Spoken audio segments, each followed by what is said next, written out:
नमस्कार, आपके साथ मैं हूं अभिलाषा पाठक। यूपी में चुनाव से पहले एक बार फिर मथुरा के मुद्दे पर सियासत गर्मा गई है। मुख्यमंत्री योगी आदित्यनाथ ने काशी और अयोध्या के साथ साथ जैसे ही मथुरा का नाम लिया, यूपी की राजनीति में खलबली मच गई है।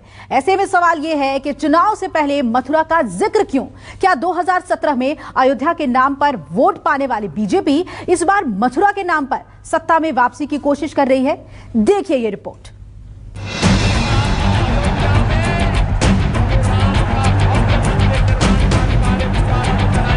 विश्वनाथ का धाम भी भव्य रूप से बन रहा है, आपने देख लिया ना।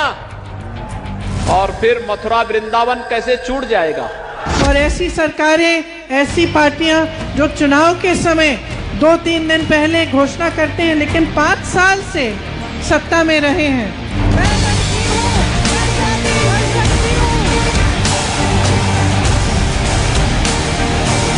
अयोध्या में रामलला का भव्य मंदिर बन रहा है, काशी में बाबा विश्वनाथ जी का कॉरिडोर बन रहा है।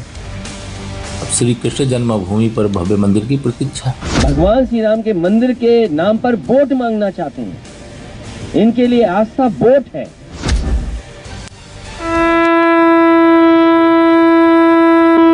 मथुरा भगवान कृष्ण की जन्मस्थली है, इसलिए हिंदुस्तान ही नहीं बल्कि दुनिया भर में सनातन संस्कृति से जुड़े लोगों के लिए आध्यात्म और आस्था का सबसे बड़ा केंद्र भी है। मथुरा अपनी परंपराओं के लिए काफी मशहूर है, लेकिन आस्था और आध्यात्म का ये केंद्र इस वक्त सबसे बड़ा चुनावी अखाड़ा बन चुका है। पिछले 3 दशक से उत्तर प्रदेश की राजनीति मंडल और कमंडल के इर्द गिर्द घूमती रही है। बीजेपी ने राम मंदिर का मुद्दा गरमाकर फर्श से अर्श तक की दूरी नाप ली। 2022 के चुनाव में बीजेपी अब मथुरा का राग अलापने लगी है, क्योंकि अयोध्या में भव्य निर्माण मंदिर का हो रहा है और दूसरी तरफ काशी में काशी विश्वनाथ कॉरिडोर भी बनकर तैयार हो गया है। ब्रज की धरती हो और भला भगवान कृष्ण की बात ना हो, ऐसा कैसे हो सकता है? मुख्यमंत्री योगी आदित्यनाथ ने भी ऐसा ही किया। चुनाव प्रचार कर रहे मुख्यमंत्री योगी ने मौका देखते हुए अयोध्या और काशी का जिक्र किया तो लगे हाथ मथुरा और वृंदावन की बात कर दी। प्रभु राम का भव्य मंदिर निर्माण का कार्य प्रारंभ कराएंगे। मोदी जी ने कार्य प्रारंभ करा दिया है ना, खुश हैं? अयोध्या में राम मंदिर बनने से खुश हैं सभी लोग। और अभी काशी में भगवान विश्वनाथ का धाम भी भव्य रूप से बन रहा है, आपने देख लिया ना। और फिर मथुरा वृंदावन कैसे छूट जाएगा। वहां पर भी काम भव्यता के साथ आगे बढ़ चुका है। चुनाव से पहले भले ही पीएम मोदी और सीएम योगी विकास परियोजनाओं के शिलान्यास, लोकार्पण की बुलेट ट्रेन पर सवार हो, लेकिन चुनावी गाड़ी आखिरकार धार्मिक मुद्दों के ही स्टॉपेज पर आकर रुकती है।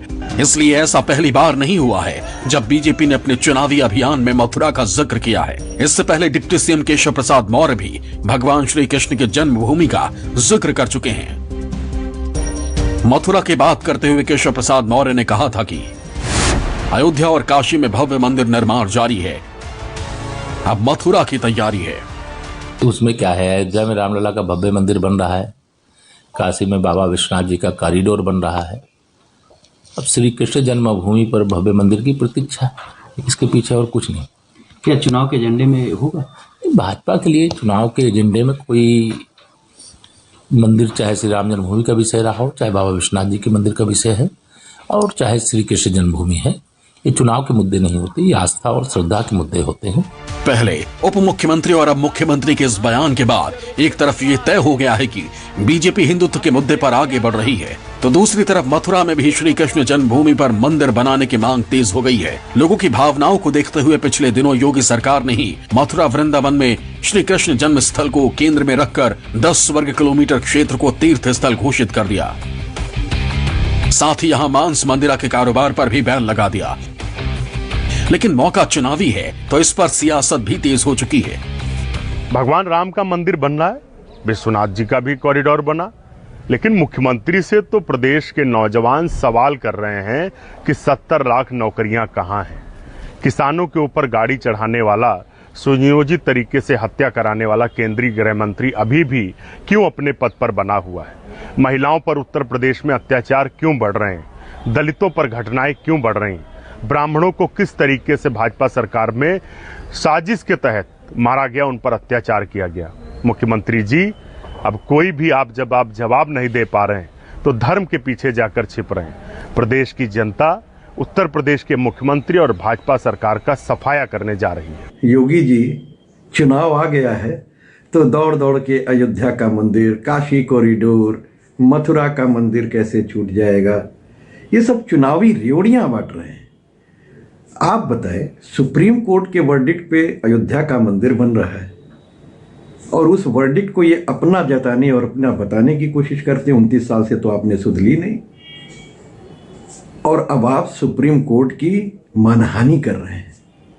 उसी तरीके से आपने मंदिर का, काशी कॉरिडोर के तो कोई जीर्णोद्धार नहीं किया, सैकड़ों मंदिर आपने तोड़ दिए। परिक्रमा स्थल में बनने वाले मंदिर को तोड़ दिया। उत्तर प्रदेश में 1200 मंदिरों को आप तोड़ दिया और आप काशी कॉरिडोर के पीछे छिप रहे हैं। आपको बता दें कि काशी विश्वनाथ मंदिर के ठीक बगल में ज्ञानवापी मस्जिद है, लेकिन प्रधानमंत्री मोदी ने जिस तरह शांतिपूर्ण तरीके से मामले का हल निकाला है और भव्य कॉरिडोर का निर्माण किया, ठीक उसी तरह मथुरा के कृष्ण भक्त भी बीजेपी से उम्मीद करते हैं, क्योंकि श्री कृष्ण जन्म स्थान सेवा संस्थान और शाही मस्जिद ईदगाह के बीच 1832 से कानूनी लड़ाई चल रही है। तब से लेकर तमाम मसलों पर कई बार मुकदमेबाजी हुई। सेवा संस्थान ईदगाह वाली जगह को पुरातन काल का कंस कारागार बताते हुए पूरी भूमि पर अपने कब्जे की कानूनी लड़ाई लड़ रहा है, लेकिन अयोध्या वाले मुद्दे के सामने मथुरा के शोर को सियासी शब्द नहीं मिल पाए। अब चुनाव से पहले अयोध्या में निर्माण जारी है, काशी मथुरा की बारी है का नारा तेज हो चुका है। चुनावी मौसम में मथुरा के मुद्दे को बीजेपी ने बड़ी चालाकी से धार देना शुरू कर दिया है। पहले डिप्टी सीएम केशव प्रसाद मौर्य ने श्री कृष्ण जन्मभूमि का राग छेड़ा। उसके बाद मुख्यमंत्री योगी आदित्यनाथ ने भी मथुरा का ब्रह्मास्त्र चल दिया है। ऐसे में देखना दिलचस्प होगा कि क्या 2017 की तरह ही भगवान विष्णु के अवतार बीजेपी की नैया पार लगा पाते हैं या नहीं। यानी विकास और दूसरी योजनाओं के दावों के बीच चुनावी जमीन को उपजाऊ बनाने के लिए बीजेपी का भरोसा अब भी ध्रुवीकरण के खाद पर ही है। वेस्ट यूपी में किसान आंदोलन, जाटों की नाराजगी सहित दूसरे फैक्टर की काट तलाशने के लिए जरूरी है कि भावनात्मक मसलों को हवा दी जाए और इसके लिए आस्था के आजमाए हुए मुद्दे से बेहतर क्या हो सकता है। और बीजेपी यही रणनीति अपनाकर लखनऊ का रास्ता आसान बनाना चाहती है। Bureau report, news 24।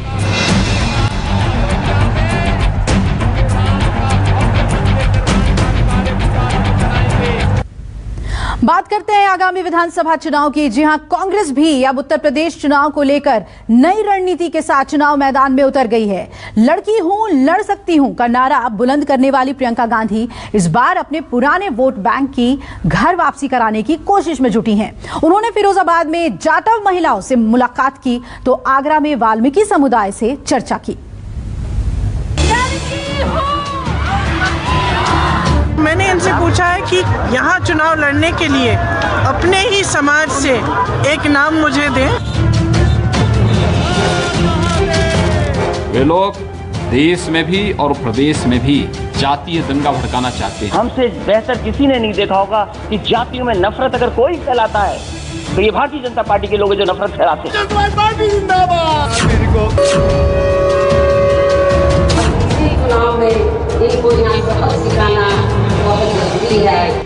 यूपी चुनाव से पहले जहां बीएसपी की नजर ब्राह्मण वोटों पर है, वहीं कांग्रेस दलितों के साथ अपने पुराने रिश्ते मजबूत करने में जुटी है। अपने ब्रज दौरे के वक्त कांग्रेस महासचिव प्रियंका गांधी जातियों को साधने का दांव चलती हुई दिखाई दी। मौका था फिरोजाबाद में महिलाओं के साथ संवाद का, लेकिन रैली से पहले उन्होंने कुछ पल चूड़ी बनाने वाली दलित महिला सितारा जाटव के घर पर बिताए और उससे बातचीत की। सितारा देवी ने उन्हें चाय पिलाई और चूड़ी बनाना भी सिखाया। फिर रैली के बाद वो आगरा में वाल्मीकि समाज के लोगों के बीच पहुंचे। यूपी चुनाव में नेता जहां एक तरफ मंदिर का राग अलाप रहे हैं तो वहीं दूसरी तरफ जाति और धर्म की बात भी कर रहे हैं। बीजेपी समेत सभी सियासी दल जीत के लिए ब्राह्मणों का आशीर्वाद मांग रहे हैं, तो प्रियंका गांधी जाटों और वाल्मीकि समाज के वोट बैंक की घर वापसी में जुटी हुई हैं। लड़की हूँ लड़ सकती हूँ के नारे के जरिए महिलाओं का मन जीतने की कोशिश में जुटी प्रियंका गांधी ने अब अपने पुराने और परंपरागत दलित वोट बैंक पर पकड़ बनाने के लिए नई रणनीति तैयार की है। जिस वक्त मुख्यमंत्री योगी आदित्यनाथ अपने चुनाव प्रचार में मथुरा का जिक्र कर रहे थे, ठीक उसी वक्त प्रियंका गांधी आगरा में वाल्मीकि समाज के चौधरियों से मिल रही थी और उनसे 3 दिन के अंदर अपना उम्मीदवार तय करने को कह रही थी। मैंने काफी चर्चा की है समाज से, कुछ 4-5 दिन भी एक प्रतिनिधि मंडल भेजा था कुछ दिनों पहले भी समाज से चर्चा करने के लिए, और मैंने इनसे पूछा है कि यहाँ चुनाव लड़ने के लिए अपने ही समाज से एक नाम मुझे दें जो उनकी तरफ से कांग्रेस का उम्मीदवार बन सके, ताकि एक पूरे प्रदेश में और देश में संदेश जाए कि आपने हमारे साथ इस तरह का अत्याचार किया, हम मजबूती से अपने हकों के लिए लड़ रहे हैं। आपको बता दें कि आगरा सुरक्षित सीट है और कांग्रेस यहां से वाल्मीकि समाज से उम्मीदवार उतारती है तो आसपास की सीटों पर भी असर पड़ सकता है। ऐसे में सीएम योगी के मथुरा वाले बयान पर प्रियंका का ये मास्टर स्ट्रोक माना जा रहा है।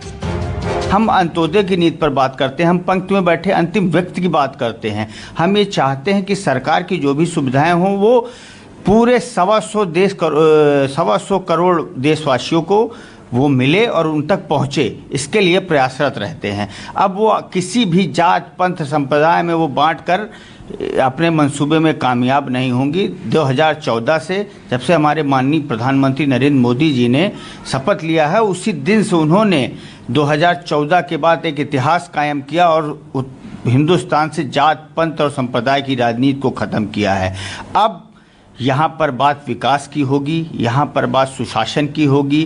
कांग्रेस पार्टी हमेशा पीड़ितों के साथ खड़ी हुई है। जाटो समाज की जो कस्टोडियल डेथ हुई उनके घर भी गई, अरुण वाल्मीकि के घर, और पूरे प्रदेश में जहां जहां अत्याचार हो रहा, आदरणीय प्रियंका गांधी जी कांग्रेस आवाज उठा रही है, उनकी लड़ाई लड़ रही। ब्राह्मणों पर जब अत्याचार हुआ तब भी वो वहां पर गई। प्रदेश का जनमानस इस बात को समझ रहा है कि कांग्रेस ही है जो लोगों की आवाज उठाती है, पीड़ितों के साथ खड़ी होती है। भाजपा सरकार तो हर बार पीड़ितों की बजाय अपराधियों के साथ खड़ी नजर आई। 2022 में उत्तर प्रदेश की जनता भाजपा का सफाया कर कांग्रेस की सरकार बनाने जा रही है। अब सवाल यह है कि दलित वोटर्स को रिझाने की कोशिश में क्यों? तो इसका सीधा सा जवाब यह है कि दलितों के वोट बैंक की बदौलत ही मायावती पहली बार 1995 में मुख्यमंत्री बनी, फिर 2002 और 2007 में। फिलहाल बीएसपी के कमजोर होने के बाद दलित वोट बैंक में सेंध लग चुकी है। दरअसल यूपी में ओबीसी समुदाय के बाद दलित वोट की सबसे बड़ी हिस्सेदारी है। मौजूदा आंकड़ों के मुताबिक यूपी में 42 से 45% ओबीसी हैं। उसके बाद दलित 21% हैं, जिनमें सबसे ज्यादा संख्या जाटव की है जो 54% के करीब है। पासी 16% है। अगर बात करें 2017 के विधानसभा चुनाव की तो उस वक्त बीजेपी को 17% दलित वोट मिला, बीएसपी को 62%, कांग्रेस एसपी गठबंधन को 9% वोट मिला था। ऐसे में एक बार फिर चुनावी संग्राम दलित वोट बैंक पर आकर रुक गया है। कांग्रेस समेत सभी पार्टियां इस वोट बैंक को अपनी तरफ लाकर जीत को आसान करना चाहती हैं। लेकिन सवाल यह है कि दलित किसके साथ जाएगा?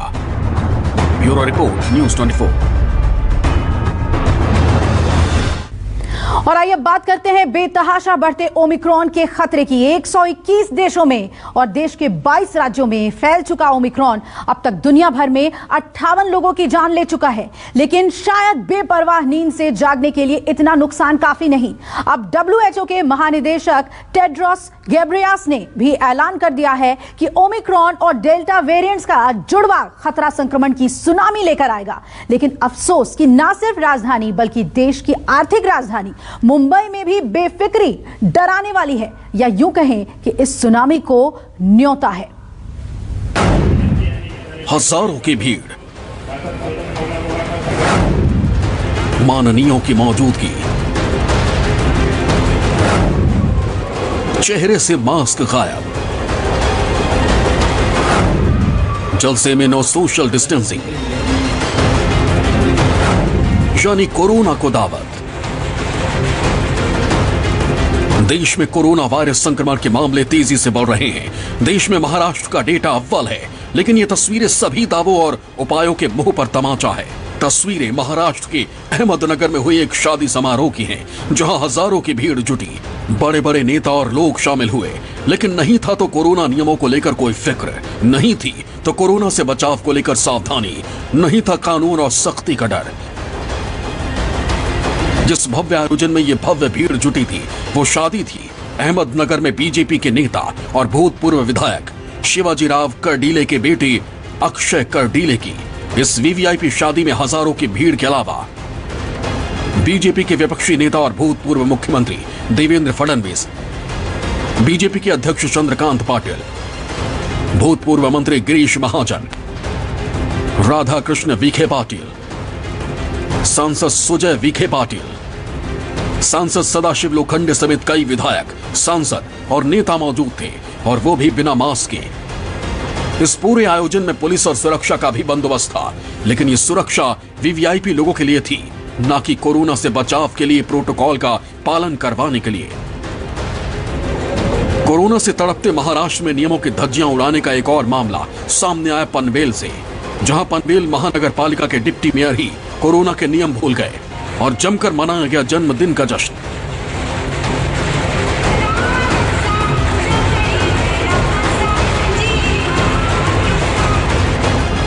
डिप्टी मेयर के जन्मदिन पर महानगर पालिका समेत इलाके के सभी गणमान्य मौजूद थे, लेकिन किसी के चेहरे पर कोरोना और ओमिक्रॉन की गंभीरता और डर नजर नहीं आया।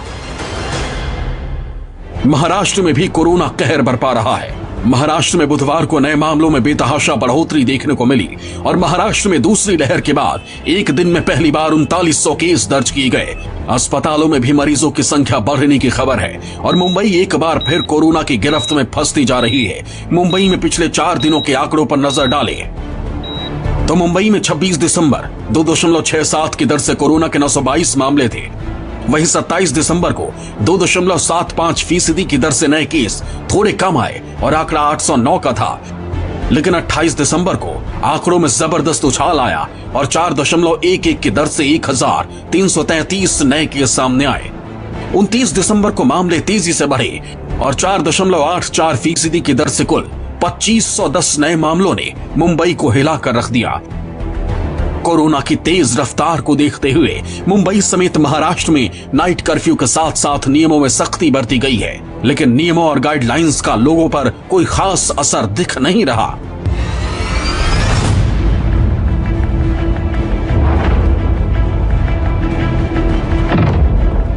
में कोरोना के मामलों में लगातार बढ़ोतरी देखी जा रही है, वहीं लोग भी लगातार लापरवाही बरत रहे हैं। तमाम लोग हैं यहाँ पर, देखिए आप जो आते हैं, और बहुत सारे लोग ऐसे हैं जो अपने चेहरों पर मास्क नहीं लगा रहे हैं। मार्केट की जगह है। भैया ये बताओ, मास्क ठीक से क्यों नहीं लगाए? सर बात कर रहा था फोन पे इसलिए। लेकिन वो तो वैसे भी कर सकते हो ना बात तो। सर तो आवाज नहीं आ रहा था और मास्क भी जगह सर फोन पे लगाना था और क्या। पता है ना, केस दोबारा बढ़ रहे हैं, बहुत खतरनाक फिर से आ रहा है कोरोना।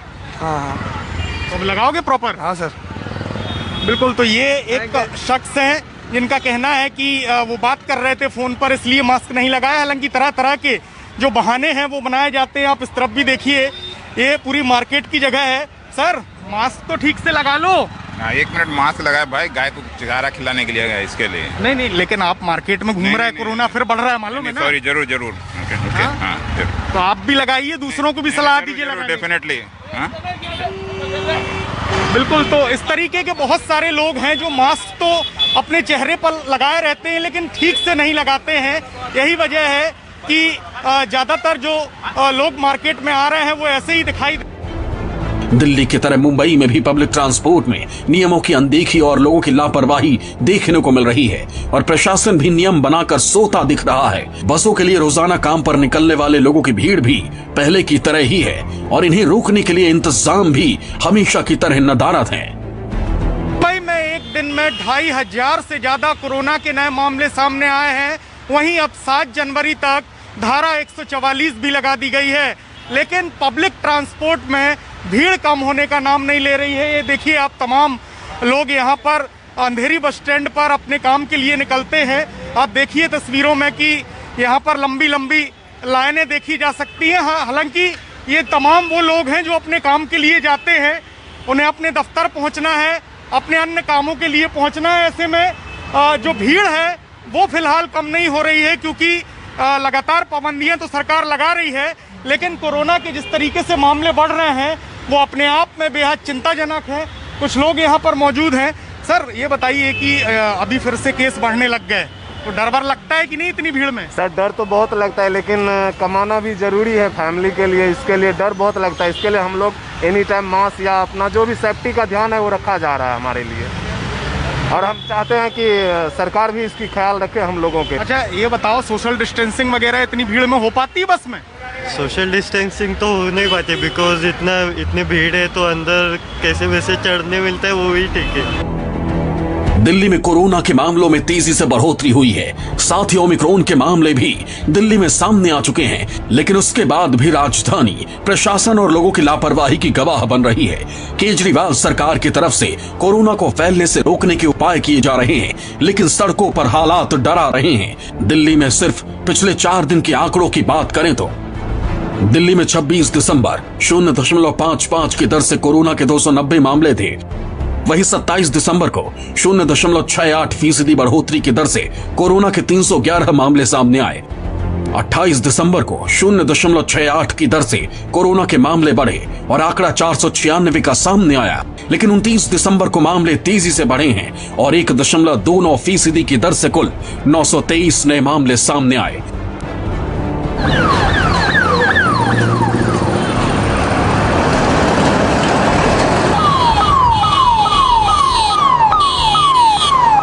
लेकिन उसके बाद भी दिल्ली में दिन की तस्वीरें डरा रही हैं। दिल्ली की हार्टलाइन मेट्रो की तस्वीरों को देखिए, जहां लोगों की जबरदस्त भीड़ ने कोरोना के खिलाफ की गई तैयारियों पर सवाल खड़े कर दिए हैं।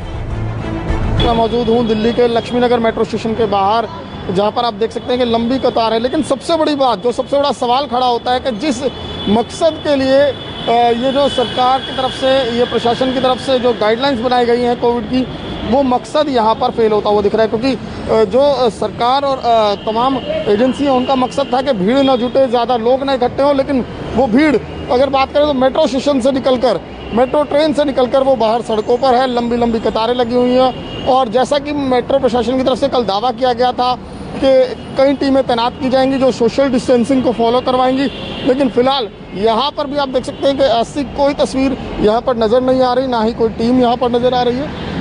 और केवल यही नहीं, ऐसे कई बड़े मेट्रो स्टेशन हैं जहाँ पर इसी तरीके से लंबी लंबी कतारें हैं, और ये कतार काफ़ी दूर तक गई हुई है। क्योंकि दिल्ली में केवल पाबंदियाँ, NCR में पाबंदियाँ नहीं हैं, जिसके चलते लोगों को खासी दिक्कतें हो रही हैं। और उसी का नतीजा है कि जो मेट्रो स्टेशन के बाहर एक लंबी कतार आपको नज़र आ रही है। और ये दिल्ली के लक्ष्मीनगर का हाल है। ये देखिए, यहाँ से दोनों तरफ लाइन हो गई, यानी कि ये जो पूरी लाइन है आगे से रिवर्स हो गई है, आगे से घूम गई है। कोरोना से बचाव के लिए दिल्ली सरकार नियम बना रही है, लेकिन लोगों का उतावलापन सब मटिया मेट कर रहा है। दिल्ली बसों में कोविड नियमों का पालन करने के आदेश के बाद लोगों के गुस्से की इन तस्वीरों ने सबको हैरान कर दिया।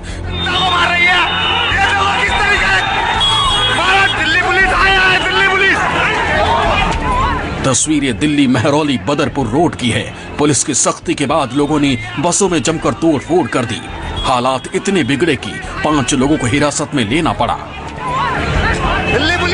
दिल्ली से विनोद जगदाले और संकेत पाठक के साथ विमल कौशिक, दिल्ली न्यूज़ 24।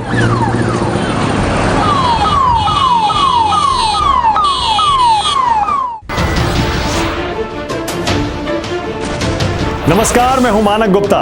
अगर आपको हमारा ये वीडियो पसंद आया हो तो इसे लाइक और शेयर जरूर करें, और हां, हमें सब्सक्राइब और फॉलो करना ना भूलें ताकि आप देश और दुनिया की कोई खबर मिस ना करें। तो जुड़े रहिए हमारे साथ और देखते रहिए न्यूज़ 24।